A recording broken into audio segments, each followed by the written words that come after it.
Artwork-forward packaging is taking center stage, and we're seeing a growing trend where bold, framed visuals do all the talking.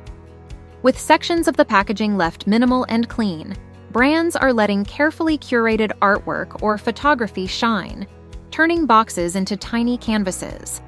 This aesthetic not only draws the eye but also adds a premium, gallery-like feel to even the simplest products. To show you how you might be able to recreate this with your own packaging, we will adapt our PackMojo packaging. Let's begin with a folding carton die line. Begin by blocking off the area in which you want to have the artwork. You can use any shape you'd like. Generally, it would be best to leave some space between the edge of the face of the packaging and the artwork.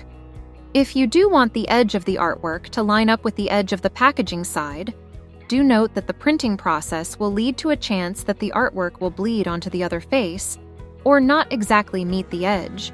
You can also add your other elements to see how you might like the spacing of the artwork. When you're ready to add your artwork, you can add that directly onto the die line.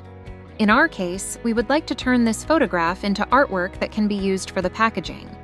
We can easily do this by using the Image Trace function by going to Object, Image Trace, then Make.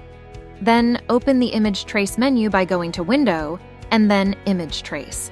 From here, we can play with the settings till we have a piece of artwork we're happy with. You can try different trace presets until you find one you like. Once you're happy with the artwork, click Expand to lock it in. From here, you will not be able to edit it anymore. Then, move the artwork into place and bring the rectangle created previously on top of it. Then, right-click and select Make Clipping Mask. This creates a frame for your artwork in which you can continue to move and scale your artwork. Finally, do the finishing touches on your packaging. In our case, we used the dropper tool to change the color of the elements to match a green already used in our artwork and added a background color to our packaging.